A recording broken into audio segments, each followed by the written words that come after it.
So what is BHMS really? And is it done for children of all grades?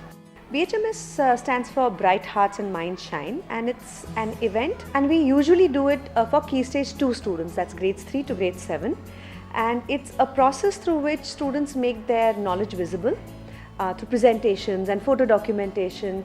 The process of learning is made visible through demonstrations, and student understanding is also made visible through interactive sessions and presentations. Nandini, I'm really curious to know what sets BHMS apart from the other ways of showcasing student learning? Well, if I was to compare it to, say, a student-led MLV, where students of a particular grade make visible what they've learned in an entire month, BHMS is actually a term-end event. And here the entire key stage comes together from grades 3 to grade 7, where there is an actual joining of the dot that happens. So parents get at one glance an idea of what the whole key stage has been doing over the term, and they can actually get a perspective about, okay, if in grade 3 they're just about learning this, by the time they're in grade 7 they're about to do this. So it's a beautiful way in which the skill, the content, the character aspect of it also is made visible during. That's why it's called Bright Hearts and Mind Shine. What would be the ideal time in the year to do a BHMS, and how often is it done in the year? Ideally, a BHMS should be done at the end of an academic term, which could be one term or an entire academic year, and you can have it happening every term, so maybe twice a year, but even once a year is good enough. How much time would need to be set aside for planning of the BHMS?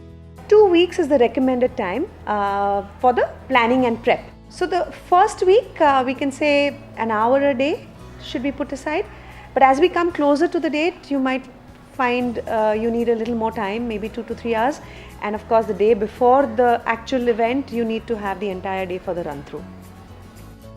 What kind of spaces would you recommend for a large-scale event like the BHMS? That's a good question, because because the format is very interactive and it's on a large scale, ideally as much space that is available should be taken up. So the reason being, the presentations are spread out and there is less chaos and commotion. But having said that, you can take all the classrooms into play, and if any other common spaces are available, you can use that also. Do all children participate in this event? And do the children actually decide for themselves what they would like to showcase? Yes and yes. Every child participates in the Bright Hearts and Mind Shine time, and the children do decide what and how they want to showcase it. However, the format of the event is decided earlier before we actually involve the entire class, where the Key Stage team of teachers meets with representatives, student representatives from each grade, and that forms a committee that kind of decides what the format will look like, what are the beacons that we want to showcase, and what is the theme that we want to maybe have. Once that is decided, with student voice involved, it's then thrown open to the entire Key Stage, to the students, and then they decide within their own classes what they want to showcase under that theme. Nandini, what would be the key role of the teachers in this entire process? It's up to the teacher to initiate a discussion with the students, talking to them about the relevance, bringing into foray the whole idea of joining of the dots and what the Key Stage would like to showcase.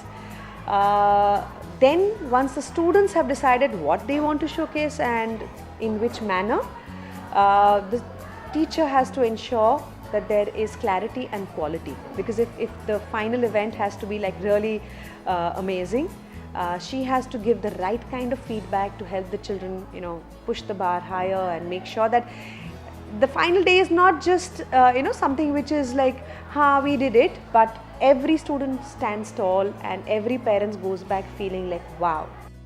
Nandini, what are the 3 mantras for a successful BHMS?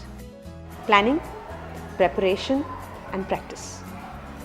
So planning as to when and how, preparation for the how, and practice and practice.